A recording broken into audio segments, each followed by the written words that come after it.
2020년 11월 애플의 M1 칩이 공개된 시점이죠. 그리고 6개월이 지난 지금 여러분들의 머릿속에 애플 실리콘이라는 단어가 어떤 모습으로 평가되어 가고 있는지 궁금한데요. 한 가지 확실한 것은 아직 애플이 우리에게 보여줄 것들이 한참이나 더 남아있다는 것이죠. 우선은 M1의 후속 칩이 이미 양산에 들어가 TSMC의 개선된 5나노 공정에서 만들어지고 있고, 해당 칩을 가진 새로운 기기들이 올해 3분기 출격을 앞두고 있습니다. 그 다음은 MCM 패키징 기술이 만들어갈 배수의 마법을 관람할 차례가 되겠죠. 지금도 충분히 빠른 M1 칩에 코어 개수가 들어가면서 애플 실리콘이 만들어갈 이야기들 기대가 되는데요. 그러면서 로직 반도체 시장에 그 어느 때보다 거대한 긴장감이 느껴집니다. 인텔과 AMD의 이야기는 우선 차치하더라도 같은 ARM 기반 모바일 AP 진영들의 위기감이 대단하죠. 엑시노스의 경우 이전 에피소드를 통해 자세히 이야기 나눈 것처럼 핵심은 조만간 AMD의 RDNA 아키텍처 기반의 GPU가 이 엑시노스에 탑재되면서 엑시노스의 성능이 퀀텀 점프를 하게 될 것이라는 이야기, 그리고 그 시기가 차기 플래그십 모델이 될 것이라는 이야기 정도 정리하고, 오늘 이야기는 그동안 꾸준히 이야기 나눴던 기업들 외에 제3진영들에 대한 이야기, 퀄컴과 구글의 로직 반도체 비전에 대한 이야기입니다. PC와 스마트폰 사이 이 중간지대 중 노트북은 X86 진영이, 대신 태블릿은 ARM 진영이 점유하게 되는 그런 그림이 만들어졌었죠. 핵심은 OS의 단절이었는데요. 애플의 경우 제품 생태계가 이미 갖춰져 있을 뿐만 아니라 독자 OS 체계를 가지고 있기 때문에 서로 다른 OS로 인한 문제가 적지만, 퀄컴의 경우는 완벽히 서로 다른 OS에 의해 분절되어 있는 상황. 그러던 중 역사적인 사건이 발생합니다. ARM용 윈도우즈 10의 등장인데요. 물론 ARM 기반의 윈도우 OS가 이번이 처음은 아닙니다. 과거에도 ARM 기반 AP에서 실행되는 윈도우 라인업들이 있었죠. 대표적인 것이 서피스 RT에 사용된 윈도우 RT와 같은 것들. 하지만 이 윈도우 RT가 가진 문제점은 윈도우는 윈도우인데 기존 윈도우 응용 프로그램들이 대부분 실행이 안 된다는 점이었습니다. 문제는 인텔이었죠. OS는 마이크로소프트가 만들지만 이 프로그램들이 인텔이 가지고 있는 명령어 특허를 기반으로 동작하기 때문에 이 명령어들을 사용하는 프로그램들을 실행할 수가 없었던 것인데요. 이 이야기에 반전이 찾아오는 것은 인텔의 핵심 명령어 특허들이 조금씩 만료가 되는 시기가 찾아오면서부터인데, 이 시점을 노려 마이크로소프트는 다시 ARM 기반의 윈도우를 만들기 시작합니다. 그렇게 2018년 윈도우즈 10 on ARM이 시장에 등장하게 되는데요. 이 ARM용 윈도우의 출현과 관련해 오늘 다시 주목해볼 부분은 이때 함께 손을 잡은 ARM 진영의 모바일 AP 제조사가 바로 퀄컴이란 점입니다. 애플과 같은 독자 OS는 없지만 어쩌면 애플보다 더 거대한 OS 생태계를 가진 기업과 손을 잡은 퀄컴. 그렇게 퀄컴의 상방통합 비전을 실현하기 위해 그동안 비어있던 이 OS라는 핵심 퍼즐이 맞춰지게 되고, 때를 맞춰 퀄컴에서는 노트북용 모바일 AP 플랫폼이 출시되죠. 퀄컴의 상방 통합을 위한 비전이 담겨있는 이름, 스냅드래곤 8CX입니다.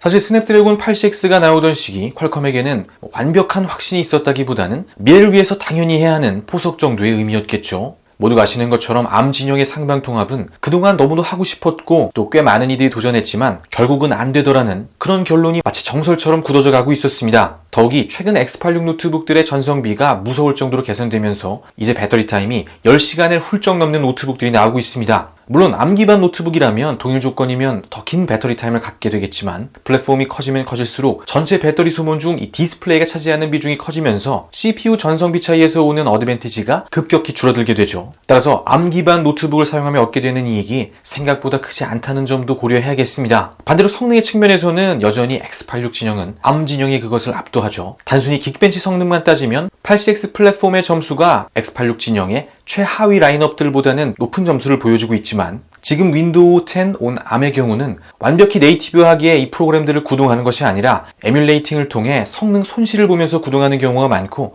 OS가 최적화되기까지 앞으로 수없이 많은 시간이 필요한 상황이죠. 따라서 체감 성능을 확보하기 위해서는 그저 X86 진영의 하단부를 타겟팅하고 접근해서는 곤란합니다. A14, A14X를 뛰어넘는 M1을 내놓은 애플처럼 퀄컴도 보다 적극적인 대응이 필요한 시점이죠. 바로 이 지점에서 누비아의 인수 소식을 연결하면 좋을 것 같은데요. 수많은 추측성 분석들을 넘어 지금 우리가 이 이야기와 관련해 주목해볼 포인트가 다음과 같죠. 불과 2019년에 만들어진 기업을 14억 달러를 들여 인수했다는 것은 누비아 인력들의 인적 자원을 구매한 것으로 보면 됩니다. 전형적이지는 않지만 일종의 에크하이어 형태의 M&A가 되겠죠. 누비아의 핵심 3인방의 이력들이 모두 다 의미가 있지만, 오늘 이야기와 관련해서는 특히 이 CEO인 제라드 윌리엄스의 경력을 주목해볼 필요가 있는데요. 애플의 A13, A14의 설계와 M1 프로세서의 설계까지, 그리고 이 이야기들이 어떤 것을 의미하는지 머릿속에 그려질 거라고 생각합니다.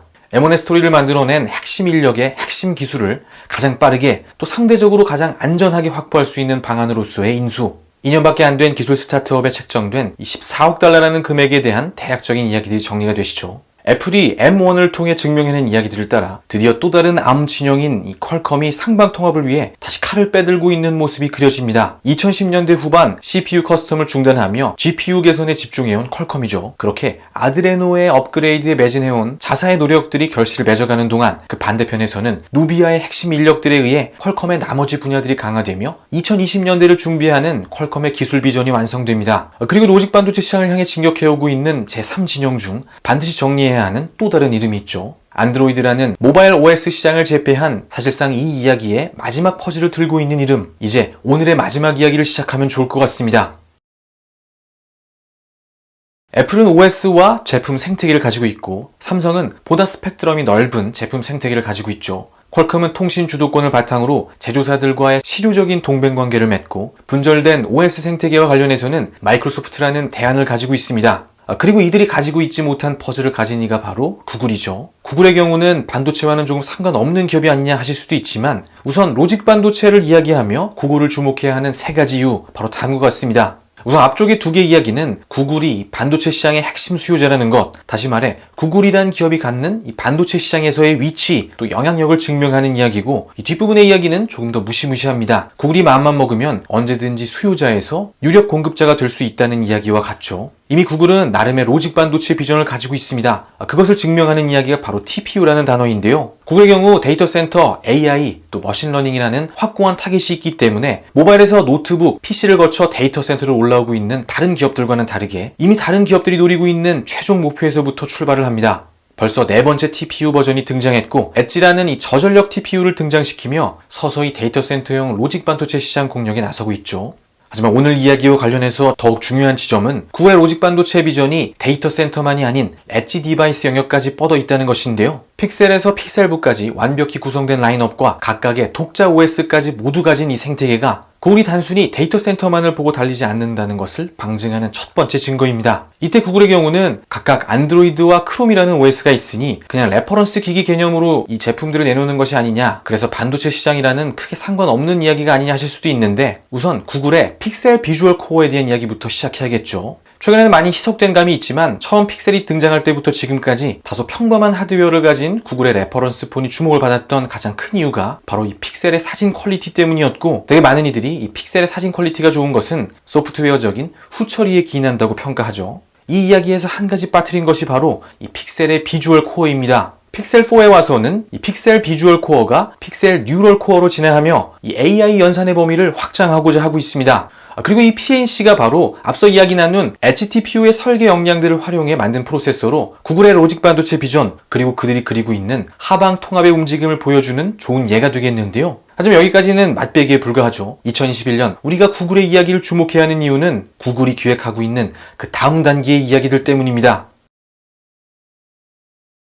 애플의 M1, 퀄컴의 스냅드래곤 8CX, 삼성 엑시노스 1, 그리고 구글 뒤에는 GS101이라는 단어를 붙여야겠죠. 2020년경 처음 알려진 구글의 독자 AP 개발 프로젝트, 이후 조금씩 업데이트된 소식들을 정리해보면 다음과 같습니다. 우선 2번과 관련해서는 CPU는 224 구조의 빅 미들 리틀 구조, GPU는 말리를 그대로 사용할 것으로 전망하고 있습니다. 물론 픽셀의 라인업이 다양하기 때문에 여러 개의 베리에이션 중 하나에 대한 설명이겠죠. 관련해서 ARM이 이 PC 플랫폼용 커스텀 X코어를 만들고 있는 상황이고 말리의 경쟁력이 조금씩 올라오고 있는 중이기 때문에 구글이 별도의 CPU 커스텀 역량을 확보하지 않더라도 구글이 선택할 수 있는 카드가 있다는 점 정도 정리하면 좋을 것 같습니다. 핵심이 되는 것은 앞서 이야기 나눈 PNC가 되겠는데, 구글 실리콘이 나온 이유는 그들의 PNC가 지금처럼 모바일 AP 외부가 아닌 한 몸으로 통합된 설계 속에서 그들이 가지고 있는 성능을 온전히 발휘할 수 있게 만들고자 함입니다. TPU 개발을 통해 확보해낸 그들의 AI 머신러닝 설계 역량을 가지고 엣지 디바이스 시장을 공략하고 있는 하방 통합의 모습이 그려지시나요? 이제 새로운 세대의 픽셀과 함께 모바일 시장의 실질적 맹주 구글의 로직 반도체 비전이 모습을 드러낼 시간입니다.